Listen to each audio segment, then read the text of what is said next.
So as you all know that Maharaj is a senior disciple of His Holiness Swami Maharaj. Maharaj served very various capacities in his court.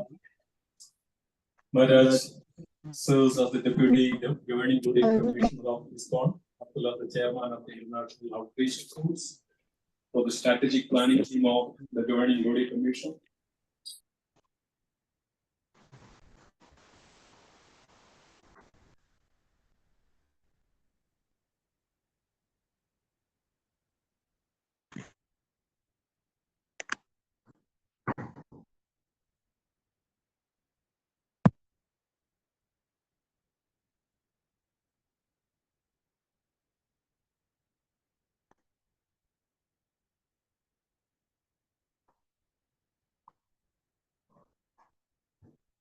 Acts from time to time.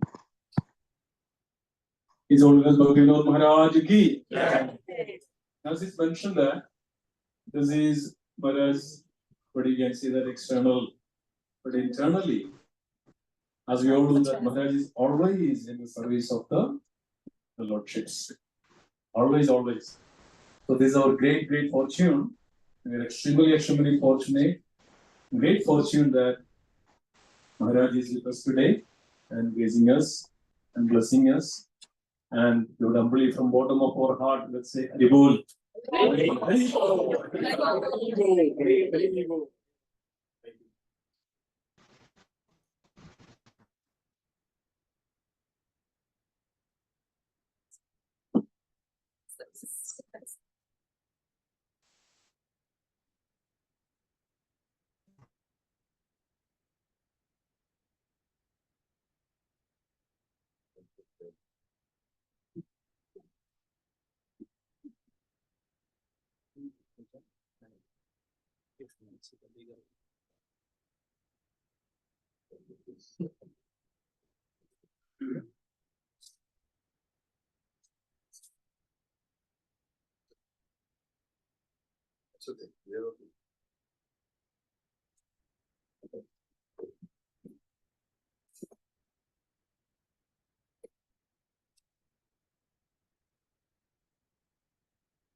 I'd like to read something from Prabhupada's book.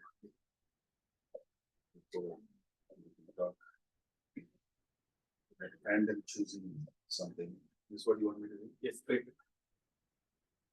From Bhagavad Gita as it is, Om Namo Bhagavate Vasudevaya. Om Namo Bhagavate Vasudevaya. Om Namo Bhagavate Vasudevaya. Reading from Bhagavad Gita as it is, chapter 3, text 15. Karma Brahmodbhavam Vidhi Brahma Akshara Samudbhavam Tasmat Sarvagatam Brahma Nityam Yajne Pratishtitam. Translation: regulated activities are prescribed in the Vedas, and the Vedas are directly manifested from the Supreme Personality of Godhead. Consequently, the all-pervading transcendence is eternally situated in acts of sacrifice. I didn't know this. Simultaneously, drama also.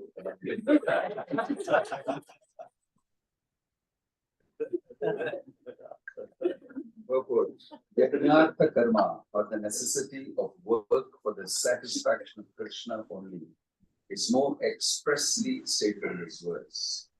If we have to work for the satisfaction of the Yajna Purusha, Vishnu, then we must find out the direction of work in Brahman or the transcendental Vedas. Vedas are therefore codes of working directions. Anything performed without the direction of the Vedas is called vikarma, or unauthorized or sinful work. Therefore, one should always take direction from the Vedas to be saved from the reaction of work. As one has to work in ordinary life by the direction of the state, one similarly has to work under direction of the supreme state of the law. Such directions in the Vedas are directly manifested from the breathing of the Supreme Personality of Godhead. It is said, Asya Mahato Bhutasya Nishvasitam etad yad Rigvedo Yajurvedaha Samavedo Atharvangirasaha. The four Vedas, namely the Rig Veda, Yajurveda, Samaveda, and Atharvaveda, are all emanations from the breathing of the great personality of Godhead. This is from Brihat Aranyaka Upanishad. The Lord, being omnipotent, can speak by breathing air. For as it is confirmed in the Brahma Samhita, the Lord has the omnipotence to perform through each of his senses the actions of all other senses. In other words, the Lord can speak through his breathing, and he can impregnate by his eyes. In fact, it is said that he glanced over material nature and thus fathered all living entities. After creating or impregnating the conditioned souls into the womb of material nature, he gave his directions in the Vedic wisdom as to how such conditioned souls can return home back to Godhead. We should always remember that the conditioned souls and material nature are all eager for material enjoyment. But the Vedic directions are so made that one can satisfy one's perverted desires, then return to Godhead, having finished the so-called enjoyment. It is a chance for conditioned souls to attain liberation. Therefore, the conditioned souls must try to follow the process of yajna by becoming Krishna conscious. Even those who have not followed the Vedic injunctions may adopt the principles of Krishna consciousness, and that will take the place of performance of Vedic yajnas or karmas.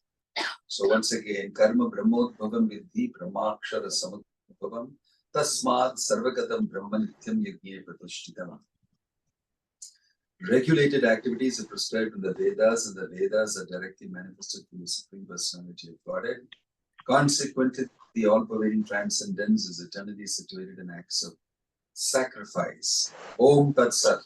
Om Jnana Timiram Asya Jnananjana Shalakaya Chakshurunitame Tasmai Shri Chaitanya Mano Vishtam Sthapitam Yena Bhutale Swayam Rupa Kadamahim Kadati Swapadam Vandeham Shri Guru Shri Gita Varakamadam Shri Guru Vaishnavansya Shri Rupam Sagrajatam Sadhana Natham Tam Tamsati Sadvaitam Savadrutam Parijanasahitam Krishna Chaitanya Devam Shri Radha Krishna Padam Sahagana Shri Krishna Namo Vishnu Padaya Krishna Krishaya Bhutale Srimati Bhakti Vedanta Swami Namaste Saraswati Devi Gauravani Prachayani Nirvishesha Shukravadi Pachayati Shukravadi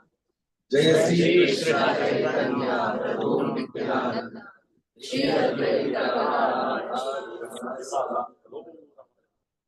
Hare Krishna, Krishna Krishna, Hare Hare, Hare Rama, Ram Ram,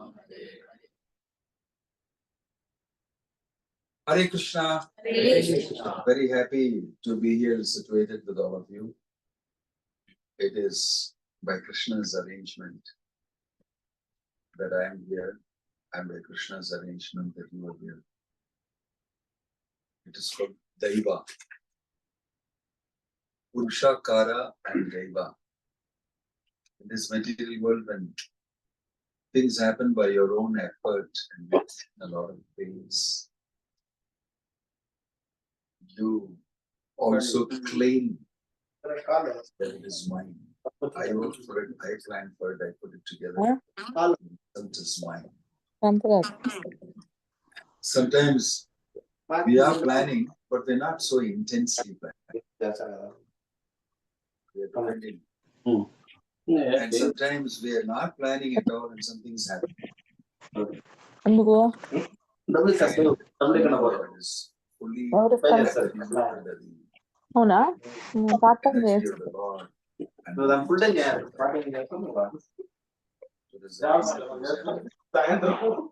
So I am thinking that this is arrangement of Krishna. I did not specifically plan. My coming here also was a plan. ఇప్పుడు నా కోసం special గా చేయవసరం లేదు Gautama although I didn't bother to find out what is the program. So in many different ways, I think it is Daiva. ఏ గౌతమ్ ఇది yes అంటే So అబ్బాయి much okay అని Purushottam. చెప్పాడు. And this is also a science that Krishna is in. అంతే. Somebody needs to mute themselves. Can you please mute yourself? Somebody needs to mute themselves. That in all acts, the Lord is situated. Brahman, Parabrahman.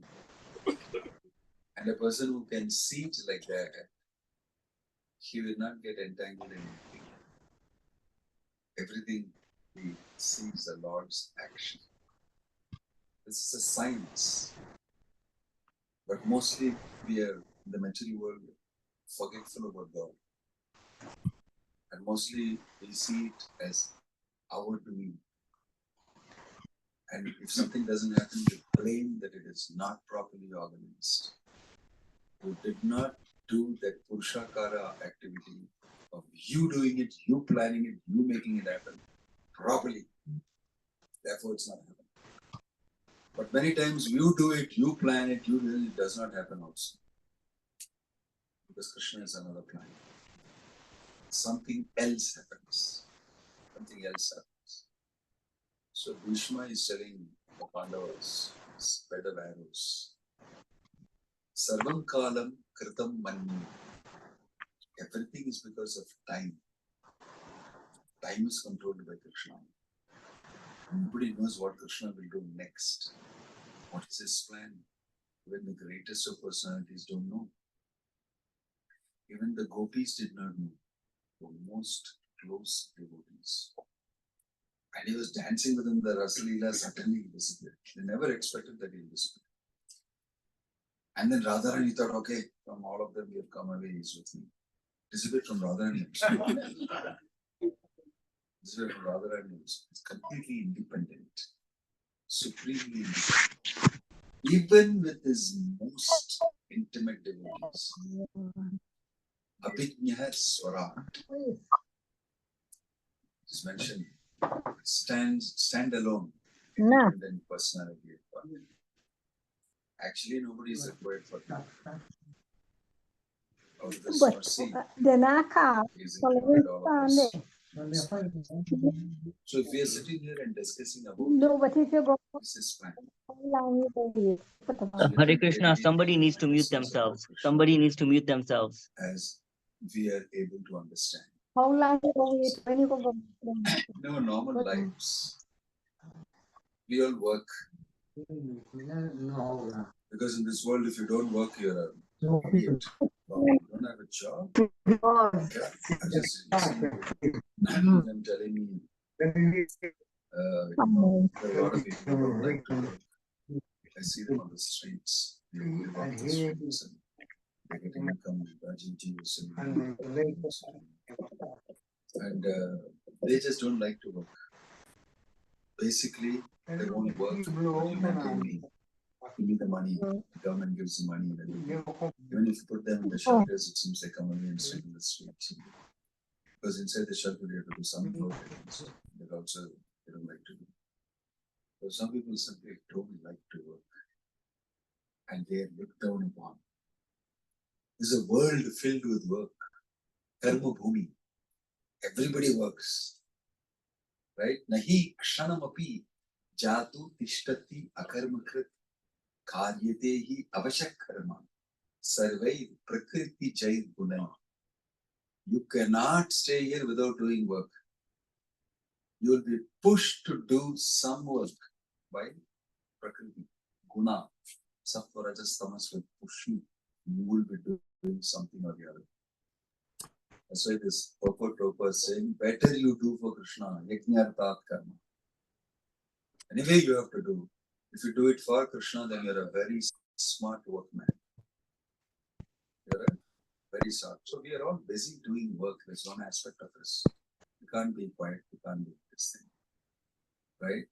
So it's mentioned even in the lion in the forest does work. There's a saying in Uttar Pradesh that says that. It says that even the lion in the forest, although he's a king of the jungle, he has to get up and do his work. Nahi suptasya simhasya pravishanti mukhe mriga. Nahi, it doesn't happen that the sleeping lion, mouth is open and the deer walks inside. Here I am your food. And walks inside. No, the simha has to get up and hunt for it. He may be lion, but he has to hunt and work hard and get his food. Nahi suptasya simha, sleeping lion, pravishanti mukhe mriga, that the deer will enter his mouth as food. He also has to get up and work. It's called karma bhumi. So we are all busy doing work. That is one aspect of it. Other times, sometimes we are sitting and thinking, what am I doing? Why am I working? Why after all the work I am dying?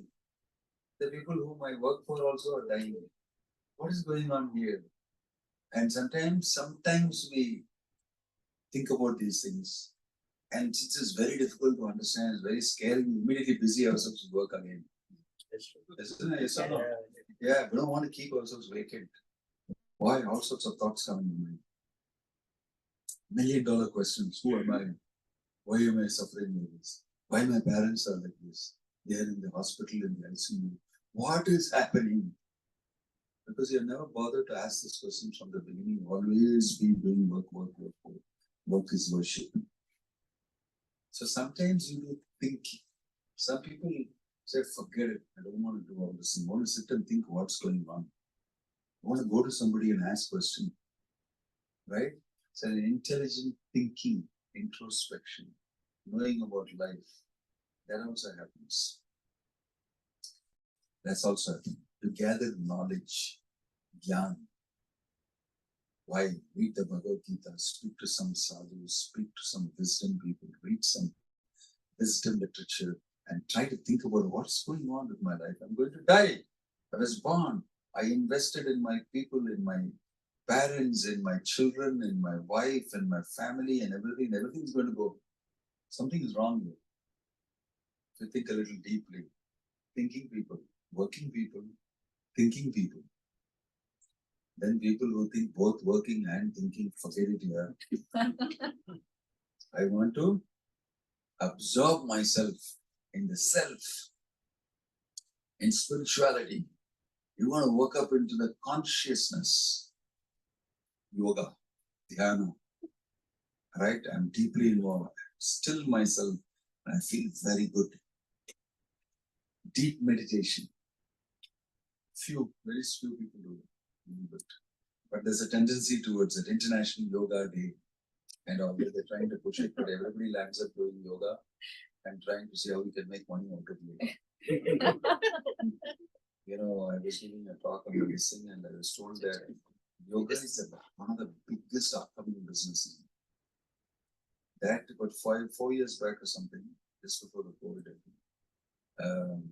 the International Yoga Day, I checked and found out it's a $22 billion industry. Commercial enterprise.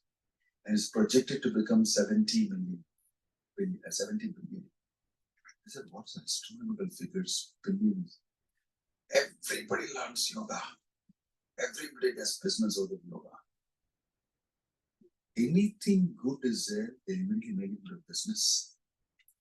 So it's business yoga. Of course, that's a different thing. But everybody has a tendency to deeply meditate and understand things. Yoga. These three things are very primary. Dhyan, consciousness, who am I, like that. Then Gyan, knowledge, what's going on, information, who is who, what is what. And then without doing any of these things, work. These are the three modes of people. So there's a story. These are all common to us. The fourth thing is that we actually enjoy. In Harvard, they did a whole big research and found that one of the most valuable things for human beings is relationships. That's the real juice of life. Because my mother and father are there, I do this work and I earn the money and serve them and pleasure. because I have a family, wife, children, husband, children, etc., etc., I work for them, and the greatest thrill in life is to do something for them and give them, they enjoy it and they say, very nice, thank you. And the relationship intensifies. That's the real juice of life. That's the real juice of life. And if it is not there, then what's the use of living? What's the use of working? There's no motivation for it. Aranyam tena gantavyam yata aranyam tata griham. Chanakya Pandit said, Mata yasta grihe nasti bharya cha apriyavadi. You come home, your wife is naggingly talking to you. What did you bring? You didn't take me there. You didn't do this. This is like this. That is this like this. That is another. Apriyavadi means not sweet words and nice things. Okay, not talking something. You did not give me that. That's not there. Look at the neighbor.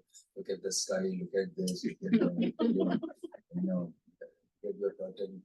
Something you keep on telling her. Apriyavadi. And your mother is not at home. She's already dead and passed away. Your mother is there, affection naturally she has for you. Even if you're a very rotten guy, she will show affection. The whole world will not like you, but she will always be good to you. So there's no mother at home, there's no chance of having some type of unconditional relationship. Mata yasya grihe nasti bharya cha apriyavadini. It says, better you go to the forest. Aranyam tena gantavyam. Why? Yata aranyam tata griham. Their house is already like a forest. And there are wild animals in that. Wild animals. So better you go to the forest. Those animals are better than we. They are at least natural. They are not attached to you. They have any relationship with you. Right? तो आपको छोड़ देंगे हम. तुम तुम्हारा काम करो, हम हमारा काम कर रहे हैं. हम थोड़ा पानी पी लेंगे. ध्यान करो वहाँ पर तुम्हारा कुछ नहीं करेंगे. They are very good actually in the forest. Rishis and sages all live with the animals perfectly, peacefully. They don't attack each other and all that. So maybe the forest is better than this. That shows that the city life is also filled with animals, all types. They have coat, suit, coat, and they come in nice. Their intentions are very animalistic. How to consume this fellow? How to eat him up? Take all the money from him. How to denounce him? It's all one animal looking at the other. They had a BTG article when I first with the all different animal faces in coat suit.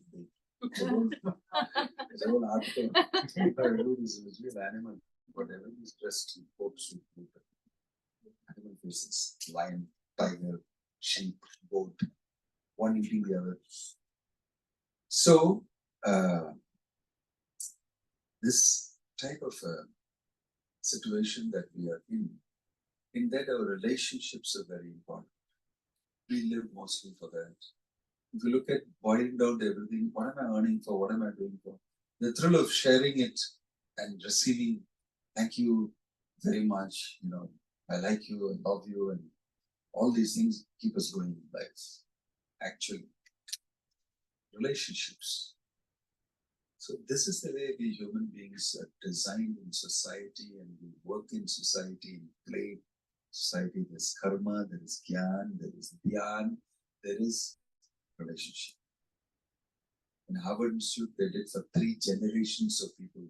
They tracked them down, kept asking questions and all that. And the conclusion was, these relationships are of greatest value. It's not even money. It's not even money. That's what they found out. No, it's the same thing Krishna is speaking the Bhagavad Gita about. He's speaking about karma, jnana, yoga, and bhakti. You see that? It's very closely knit with our life, the activities that we do. But if you want to know the real juice of life, where to get it and how to get it, there's such a human society, everybody is ultimately boiling down to relationships. In the Bhagavad Gita, Krishna is saying everything boils down to relationship with me. Actually, you're looking for that. You are searching for that, but you don't know where to search for it. The conclusion of the Gita is you're like this, but everywhere you do the work or the yoga or the dhyan and the relationship is in the wrong place. But if you do all these things towards me, everything will become paka, perfect and enjoyable. Especially the relationship with me, in bhakti, in love. We are both associated forever in that connection. You just have to revive it. Man mana bhava mat bhakta hai, mat yaji maam namaskuru. It's a nice example given in the Chaitanya Charitamrita, an analogy, that there is an astrologer called Sarvagyan, and he is approached by an orphan. My father just passed away. I'm the only person in the whole house, and I feel lost. Can you tell me from my horoscope what's mentioned, what will happen to me and everything? Because Sarvagyan means he knows everything. He looks at the horoscope and says, oh, there's a fantastic treasure, anumol, invaluable treasure, left by your father in your house. You're not an orphan. He's left great things for you. But you must know how to get it out. It's an analogical, and what we call allegorical story. So he told you must know how to get it out. So the boy said, what? Just get it out. Oh, no. You cannot do it like that. If you dig from the south of your house, wasps and drones and all of them sting you like nothing. You can't even go near the treasure. And if you dig from the west, there's a Brahma Rakshasa waiting to haunt you and finish you. Oh, if you dig from the north, there's a black, deadly viper snake that will sting you. Oh, really? There's no side left. No, there's east side left. If you dig from the east, you'll get the treasure. You get the treasure. So this boy was wondering, what is it? What is it you're talking about? So Sarvagyan explained later to the boy, I can see, my dear boy, that nobody in this world is an orphan. God, Krishna, has left a treasure for everybody. It's just that how you approach it. How you approach it. It's a treasure. If you go through karma, work is worship, work like a donkey, and earn the money, spend the money, and finally appropriate it to everybody, and so hard and fatigued when you retire, and then you fall sick, and then finally you're dead. Everything's work. If you go through that, you'll get bitten by wasps and drones, which means that you get the fruitive tendency. You will only do work for anything that I get gains. Work for fruit. You get stung by the tendency to make work fruitful. Means I get some material fruit. Then only it is valuable and useful to me. I will not work. Such people will say, what's in it for me? WIFM. उसमें क्या मिल रहा है हमको? वो करने के बाद हमको क्या मिल रहा है? No, it's a devotional service to the Lord, service to society. I'm not doing it. Why? I don't get anything out of it yet. You're going to get served. This is Janmashtami, give some contribution. Krishna will give you mercy. Krishna mercy is nothing tangible. वो mercy हमको मिल रहा है कि नहीं कैसे मालूम है? कोई measurement है उसका? Will I, be able to find out somehow? Nothing tangible, because for me, I'm a karmi. I got to get money, I got to get goods, I got to get name, fame, some of these things. हमारा नाम लगाएगा वहाँ पर? I'll give you something I should get. Something I should get. It's the meaning of a karmi. The karmi loses the whole thing because it's stuck in fruitive activity. its tendency is more less. So because of that fruitive tendency, you will not get the treasure. Nahi milega. So what about the guy from the left, the Brahma Rakshasa will catch you and all that? He's at least better than this fellow here. He's at least got knowledge and he's given up this type of karma and all. I don't do all this work and all useless. Finally, you will die and everything, nothing comes with you. At least knowledge will come with you. It's so intangible, it's so fine. So Gyan is everything. Knowledge is power. Of course, the internet spoiled everything. Everybody gets knowledge. And so become level the platform. So knowledge is power and all that. And so what do you do with the knowledge? I throw it around here and shoot the goal here and say, no, not this, not that, oh, like this, like that. Get excited playing this game. Neti, not this, not this. Could be the truth, this is not the truth. But that could be, wow, what a wonderful interpretation here. So I speculate on the Gyan and play football with it. It's exciting. I don't want to go beyond it. It doesn't really matter whether I get to know where the knowledge leads you. It's all knowledge. But I feel dry and feel knowledge doesn't really give you the stuff. It's like, how many of you are hungry now? You're not taking your dinner yet. Be honest. Many of you are hungry, right? I'm sure you're waiting after the session.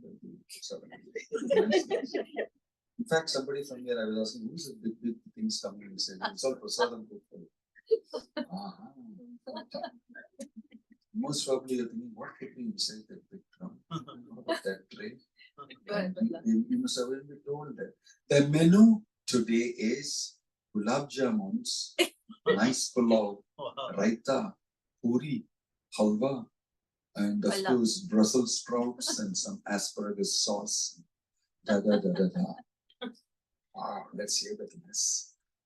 And then again he comes and says, the menu today is this. Class ke baad. Again he says, the menu today is this. Thank you, Hare Krishna. You can go home.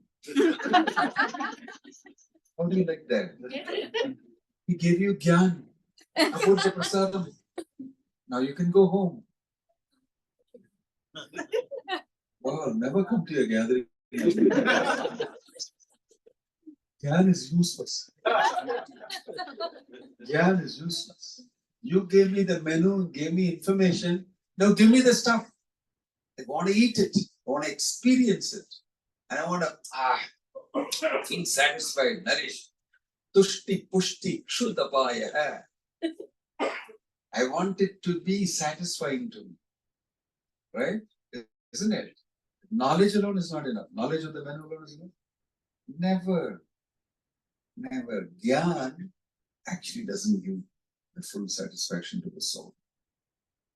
So, you'll just speculate, you'll have some football game and all that, but at the end of it, you'll say, yeah, boring.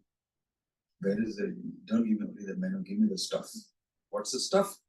Krishna is the stuff. If you go to Dhyan, say, okay, karma or Gyan, dono bekar hai.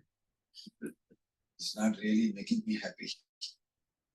Let me intensely, from the karma and the Gyan that I've got, I know the Supreme Absolute Truth, and focus on Him. And all my attention, my consciousness, everything, meditate and do Dhyan. There, you get some side effects, which may get some siddhi in that.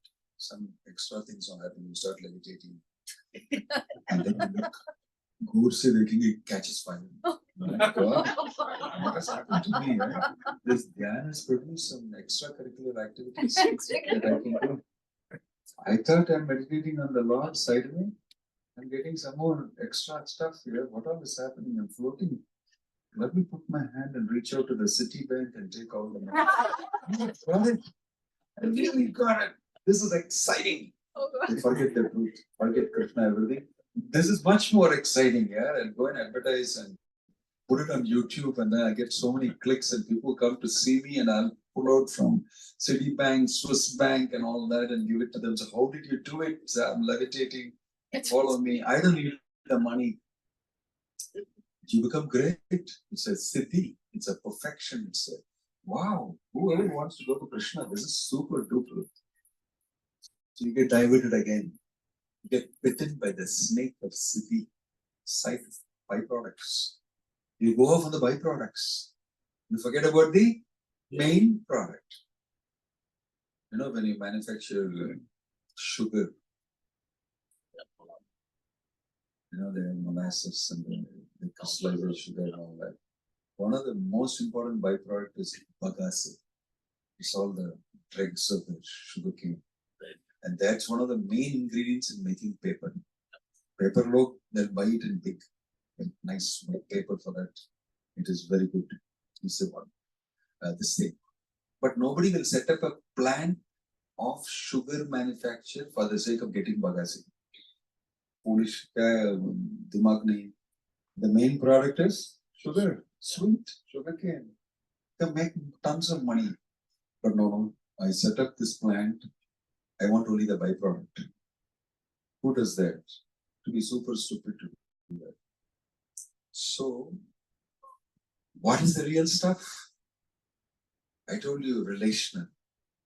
It's about bhakti. It's about relation with the Supreme Personality of God. So, the treasure is bhakti.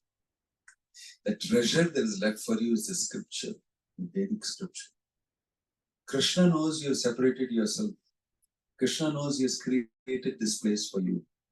And you are in forgetfulness of your real life and who are you and who is Krishna and relationships with you. So he has said, you will realize it and you will know how to act and achieve me. For that I'm leaving the scripture for you. Although you have orphaned yourself by separating yourself from Krishna, the Vedic scripture says, he has left this for you. The treasure is the scripture. What does it say in the scripture? And the scripture is Bhagavad Gita. What does the Bhagavad Gita say? Man mana bhavamat bhakto madhyachi mam namaskuru. My dear child, you need love for me. You already have it. If you exercise it, I'll also be very happy to reciprocate with you.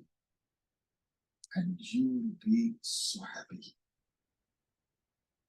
Praharshaishyami sanata jivita. Having a master like you, and I will be able to relate with you. This is very nice. And you will experience an amazing joy because you will be complete in your individuality. You will be full in expressing yourself. You will feel complete personality. When you are in relationship with me, you blossom full. That's what bhakti does to you. That is the real treasure. So that's what Sarvagyan told. If you dig from the east side, which means through the process of bhakti, you'll get to the treasure. But if you look at the treasure in terms of karma, you'll get Vedic. If you look at Vedic literature following Gyan, you'll get not what you need. Right? You'll get only the menu. And if you get it through the Dhyan also, you will get bitten by the snake. So there's a snake effect. There is the ghost yaksha effect. There is the wasp drone effect, due to which reason you will not get the truth. Bhaktya mam abhijanati. So that is very important. That is most important. For the soul in this world, it needs love. Everybody wants to love. Everybody wants to be loved. This is the most foundational human necessity in the requirement. If you give that, they don't need anything. Actually, they don't need it. They become happy.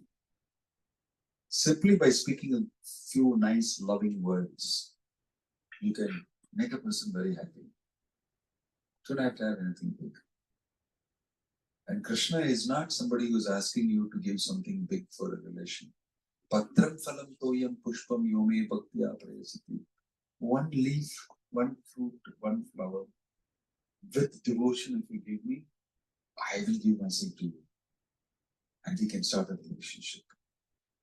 Right? That's why you will see that although Duryodhana offered a great big feast to Krishna, he did not take it. Although he offered his whole palace, Krishna said, thank you, I don't want to stay here. Why? It is no speck of devotion.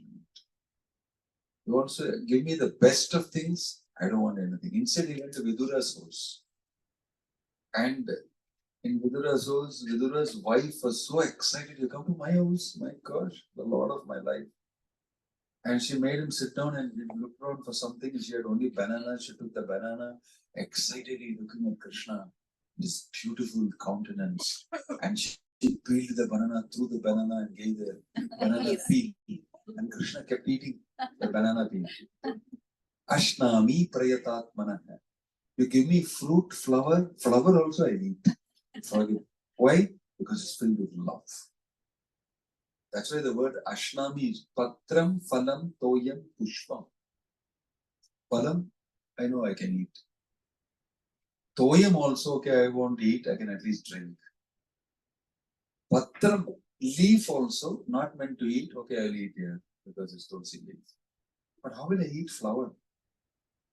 No, I will eat because it is given with devotion and love. Ashnami. Same way he ate the banana peel until she realized, my gosh, what have I done? So no worry. It doesn't matter for me because it's filled with love. I am eating love, not the banana peel. Right? That was what Krishna wanted more than Duryodhana's everything. Love is most valuable for Krishna. We can show Krishna a little bit of devotion. Swalpam api yasya dharmasya trayate bhato hayat. He's saying, a little bit in this direction, if you move, you will be saved from the greatest danger. Learning how to love the Lord, learning how to love Krishna, that is the purpose of religion. And that is what is taught in the Bhagavad Gita throughout in every chapter. Although there are complicated questions asked by Arjuna for the sake of all of us. And that is also important as long as we want to live in this world. But what is most important is love for Krishna. If you have that, you have everything. You have everything. See, that person who teaches you how to love Krishna, he is your best friend. He is the most revered teacher for you. And he may come in different ways. He may be demigod instructing you. He may be your father instructing you. He may be your wife. He may be a small child like Prahlad instructing you. You see, in the Chaitanya Charitamrita, the story of Mukunda and Raghunandan. Mukunda and Raghunandan, Mukunda is a very great physician. And he goes to the king, he's the king's physician, doctor. But a great devotee. He's such a wonderful devotee that the king once, he was consulting with him sitting on a stool. And this is maybe because of value, this is because of this, you need to take like this, and advising the king. And then there's a lady who came with a big chamara, peacock fan, to fan the king. As soon as he saw the peacock fan, he became reminded of Krishna. The peacock. He saw that and fell down, went into a trance, thinking of Krishna. From the big stool, he fell down. Then the king said, Mukunda, what is wrong with you? He got down from his asana and went and held him and said, what is wrong? What happened? Then he said, no. He woke up and said, no, it's okay. It's just, I slipped in. I fell down. It's okay. Then he looked at him and said, it's not okay. Something is going on. It's not that you slipped. Because the king knew there's a very wonderful devotee. There's something happened here that has pushed you into a different domain. The king knew, and Mukunda covered it up. He's such a devotee. But he came with his son Raghunandan to see Chaitanya. And Lord Chaitanya, as soon as he saw both of them, said, who is the father, who is the son? What a question to ask. He asked, who is the father, who is the son? Kaun hai Pitaji, kaun hai beta? Obviously, yeah, this is my son. He's so chota. And I am looking grey-haired, I am the father. But Mukunda answered, he is my father. Pointed at the son and said, he is my father. And Lord Chaitanya immediately said, correct, you're right. And for the rest of the audience, wondering, kya ho gaya yaar? Bhakti, garbad. I said, no, Bhakti, this is what happened to you. What? I don't know. But Lord Chaitanya knew what has happened. In the house of Raghunandan, in the house of Mukunda, when he went to meet the physician, the king in the emergency, he said, come fast, the king is very sick, you have to go. And it was time for him to do offering in his small temple where he is worshipping the Lord, Krishna. So he had to move. He told his wife, you tell him to do the offering. I have taught him before, let him do it for the first time. Now he should do, he's getting of age. He told Raghunandan he should do. He's a nice boy. Father has taught him everything. He said, yeah, I'll do. He's very happy to do. So he went after the physician. So mother told him, here is the offering. Okay, my dear Raghunandan, very nice. You know how to do. Father has taught you, please do. So he went inside, he cleaned the place, he purified the place with all the mudra and all he chanted. He placed the plate there. And then he chanted all the mantras. He invited the Lord. And then he waited. Inside only he waited. Because according to him, Krishna is a person, he is a supreme Lord, I've heard everything from my father, he'll come and eat. So he waited and said, Krishna, did I do anything wrong? You won't come and eat? If you don't eat, my father will come now. What he will think of me? He'll think that I did not offer it. Please, you must come and eat. He started begging.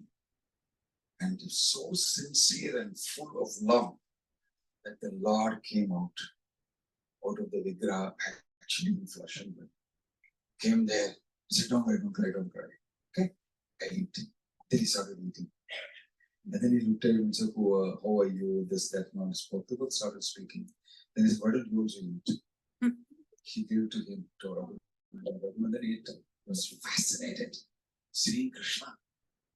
Wow. He's going through all sorts of feelings and emotions. But Krishna is right there. And then Krishna is feeding him, he is eating. And then he is feeding Krishna. Both of them are from the plate sitting and eating. And all over his face and all the food. Plate is clean. And then Krishna says, okay, I'm going. He went. And Raghunandan took the plate and was extremely thrilled. He's in ecstasy. He comes out, empty plate. His mother sees and says, what happened to the food? What happened to the prasadam? My son has got all prasadam all over his mouth and his face and body, He got very afraid. Gosh, for the first time, I told you to go and offer. What did you do inside? Shudder to think of it. Amarad, but you wouldn't have done that. You're a nice devotee. But something is wrong. I don't know what it is. She was befuddled. The husband came. Give me the prasadam, I have to eat, I have to go again to see the king. And he said, she told, come here. What? No prasadam. Prasadam nahi hai. What? He didn't offer? He offered, he ate. I don't know, he came back with empty plate. And don't tell him anything. Please, don't shout it at me. Because I don't think what you think is true.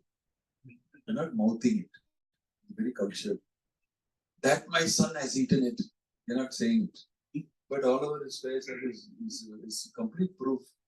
In a court of law, they'll say, see, iska picture lo, wo khaya hai. Zarur khaya hai. He's accused. But these two said, no, you wouldn't have eaten it. I know my son. He's a devotee. Nice boy. So they don't know what's happened. So husband also looked at it and said, everything is fine. He's very happy. Fine. So he told his wife, yeah, I want to really see what's going on. You again cook some laddus and ask him to offer. And I will watch. So, he cooked laddus. Very nice, with ghee. And she gave it to him and she said, Raghunandan, why did you offer this again? Yes, he said, very thrilled to offer it. Yeah, I love it. I like to offer it. He's so excited to offer it. And it looks like they have a suspicion that you're eating. Are you wanting to eat again? What is it going on? So he said, clean yourself now, clean, did Achman and everything, and came back to offer. To offer. He went to offer. And then the father quietly pretended, I'm going to sleep, okay, afterwards. He quickly ran behind the puja room and opened the window. Inside he saw offering now is ready, the offering, the mantra, everything correctly. Then he's waiting and saying, Krishna, come and eat the laddu like you ate previously. And Krishna appears. Because of devotion, he appears and he starts eating the laddu. He eats a little bit and he starts, suddenly he becomes suspicious, somebody is watching. So Krishna looks a little behind and sees through the window, father is watching. He drops the laddu and disappears. He drops the laddu and disappears. Then his son is wondering, what is this going on? The father comes out and says, oh my God, he's actually feeding Krishna like this. I have never done this. That's never happened to me like this. They go and embrace his son and start crying. My dear Raghunandan, what I thought could have happened in your mind, it's wrong. You are actually feeding Krishna and Krishna fed you. And he tells the whole story. The son tells us what happened. And again I offered laddu, he came again and ate. So that's what happened in the house. So a father is hugging the son and saying, you are so great a devotee. Greater than me. Who am I? At that time, he accepted his son to be worshipable, worth being served. That's why the Lord asked him, who is the father, who is the son? And he immediately said, this is my father. He has taught me bhakti. He has pushed me up in devotional service. Confirmed. Whatever I'm saying is true. Anybody who introduces you to Krishna consciousness, shows you the way to Krishna. It could be a small child also. He's your guru. He is fit to be your father, guru. That's what Lord Chaitanya is saying. Yes. As soon as he said, he's my father, he said, yes. Anybody who shows you to Krishna, shows you the way, he is your guru. It doesn't matter it happened to be your child. Right? So Bhakti Vedanta Swami Prabhupada showed the whole world who is Krishna. You must go to Krishna.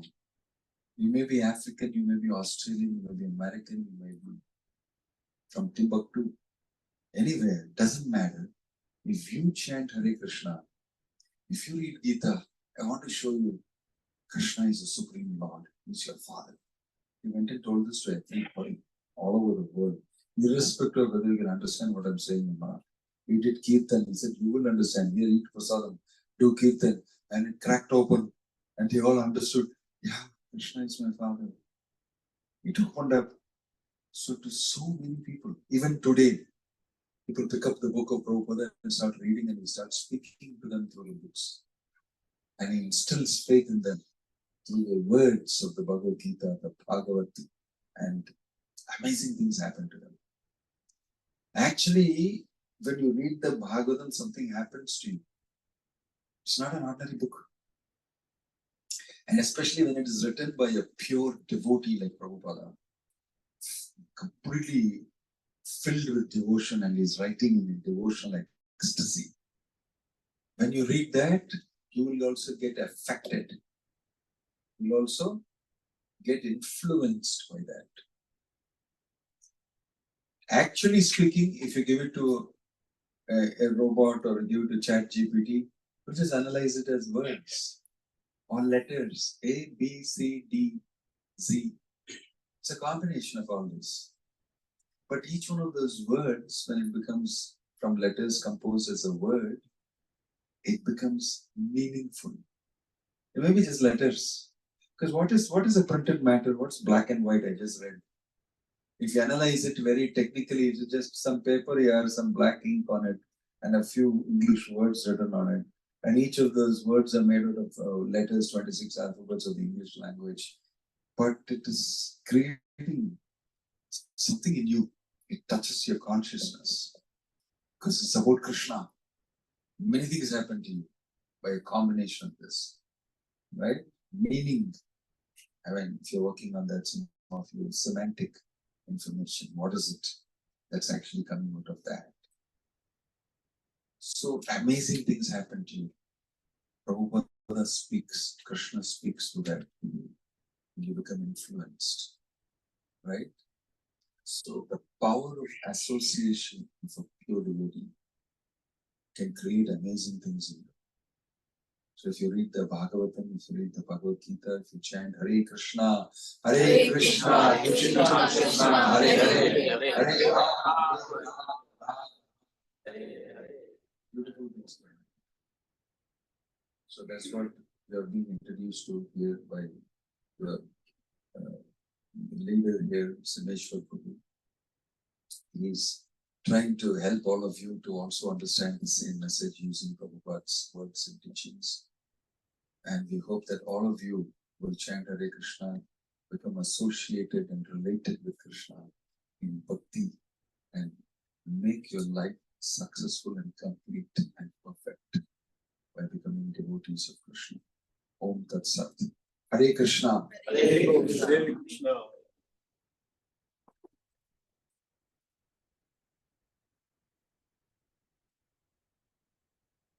Bhakti Vinod Maharaja ki.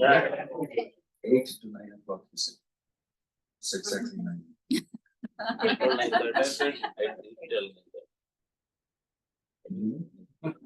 Neither did you tell me. You told me 7:30. You can have some question. Yeah, go ahead if you have any comment about this. Any AI intelligence? Good.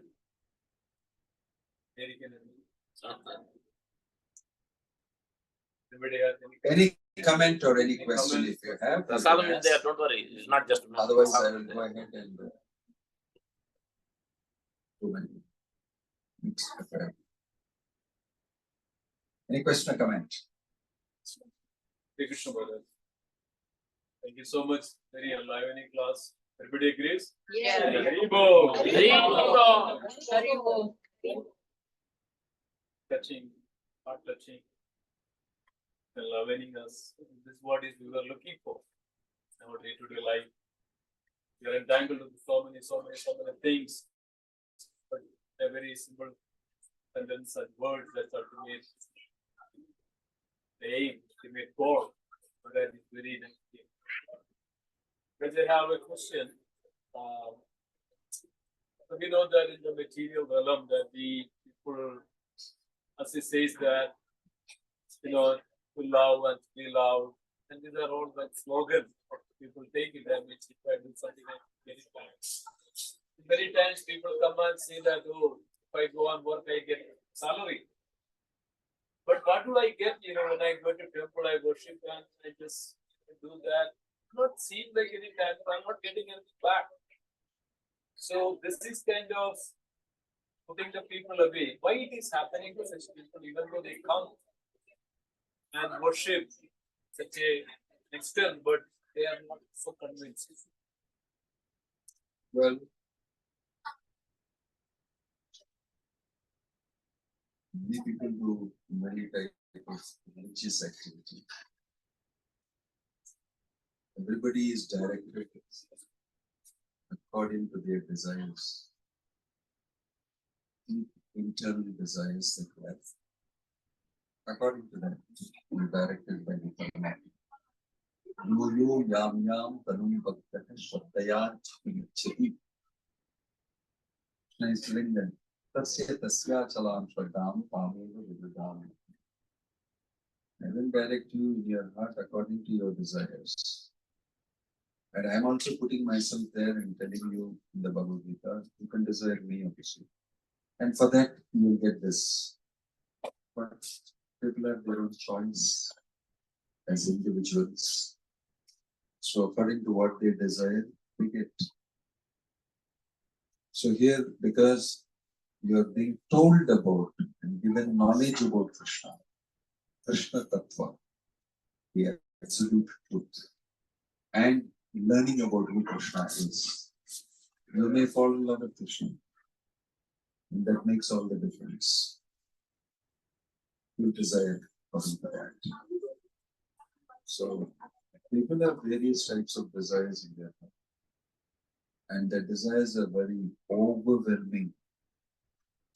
In fact, more than their religious piety also, their desires are overwhelming.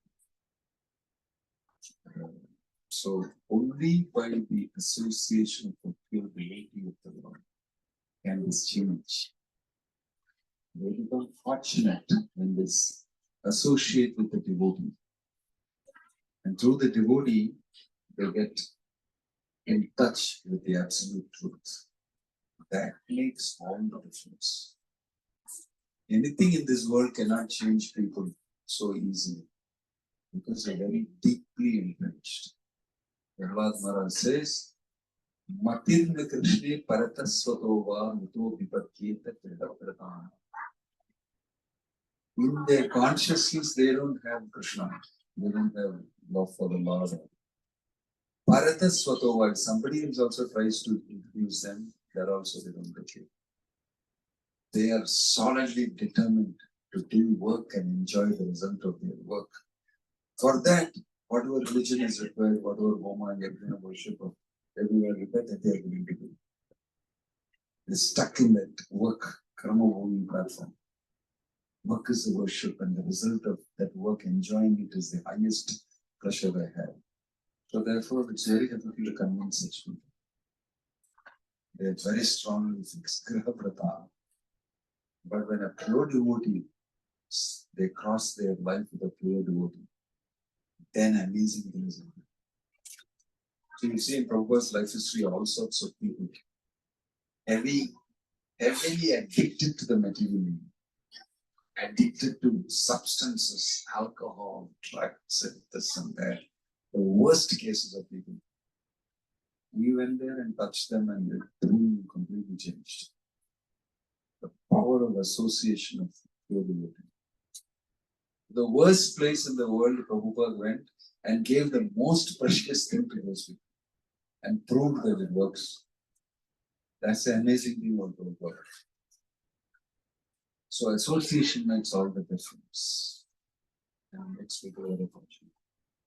Himself said in his books that fortune means you associate with a devotee. That's the greatest fortune. Everything changes. We're all reeling under the influence of Bhakti Vedanta Swami Prabhupada's association and the association of those people who strictly follow his teachings. It goes down. So you can also be a follower of Prabhupada's teachings. You can also convey it to others. And in this way, our society of devotees will grow. Okay? Hari Bol. Any other question or comment? Yes. Your name is? Sundarup Krishnadas. I always knew it. I forgot it also. Sundarup Krishna. Yeah. Yeah. Thank you for sharing your thoughts and wisdom. I have questions in twofold. How do we measure our progress in the spiritual sadhana? And the second part is, can spiritual sadhana provide the benefit in the material realm? First question, how do we measure our spiritual progress? Prabhupada mentioned that to the extent that you have become detached from the material, you know to that extent you have progressed spiritually. What certain things were deeply attracting you, overwhelming you, and keeping you trapped, those things are not valuable anymore, and I don't care for it. then you know you're making spiritual progress. Of course, that happens when you're 80 years old also, by force. You can no more enjoy much. That doesn't mean you make spiritual progress. It just means you become old. You have a useless machine. And therefore you become old. That story. That's another thing. But actually, by wisdom, by experience, and by Krishna conscious devotional service, you also become achieve virakti, a normal interest in that taste. Raso vajjam raso pisya param Vriskha. You are getting a higher taste. So you are opting for that. That is one way of measuring your spiritual progress. And number two way of measuring is to ask somebody who is senior to you, your guru, and he tells you this is what is happening to you. You progress like this or you're not progressing like this because of this particular attachment of this. And the second question is that The benefit into the material. why will somebody who's got material benefit ever think about it benefiting them? Why will somebody who is getting a spiritual benefit and progressing spiritually think about converting that into the material? Why? Because we live in the material world. So, Thing. you see, you don't have that proper definition, understanding of what your existence in the material world is. It's a prison house. If you're given a chance to get out, will you think that how can I benefit my stay inside again? Do you think like that? You don't understand what is the material world and who are you. Actually, you're imprisoned. You're conditioned soul. You are not your original self. Spiritual means getting to know your original self. You know, prison house mein worried about. Why are you so worried about the prison house? But until we get there, we still need to live here. That okay. That you really go ahead. But once you move ahead, you're not going to turn back. It's not useful. It's not needed. It's not valued also. This is a theoretical question. It's a hypothetical question. It's never going to happen like that.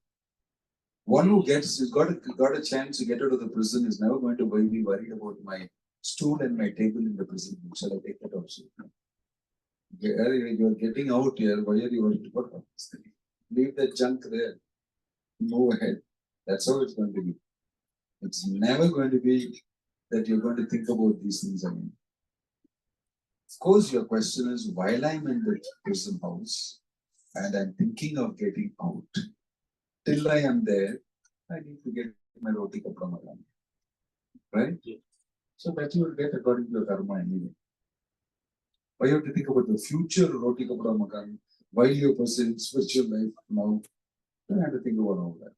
There's no reason to think about it. While I'm in the transition phase, right? So you will get according to your karma anyway. You're not going to get any big lottery because you're practically spiritual. I can hold coins so much short. Because I'm spiritually oriented and no, nobody will do that to you. In fact, what you have also will be taken off. So that you will move this way faster. This is the danger of Krishna consciousness. You understand? Yeah, why should they do that to you? If Krishna is trying to pull you out of the prison house, why is he going to give you something that will extend your prison house stay? Why? What is there also he'll take so that he'll get out faster. Isn't it? Yeah. Yeah, that's what you should also do. Who wants proper Bhakti Sarsi Thakur called this material world a big stool house. He said the toilet. He said, finish your business and get out fast. It's not a place for you to linger around and hang around. Nothing great there. You have better things to do outside. So don't worry about the toilet too much. Any other question or comment? You can already hear the clanging of the vessels and everything. And of course, he has not spoken the menu. has been told and Prasad has been solved already. Really? Yeah. It's going on, you're missing it. Don't do this Gyan business. Go and eat the prasada. Mahaprasade Govinda is a mantra. Okay? Hare Krishna. Thank you so much, Maharaj. That's also from the page. Haribol. One second.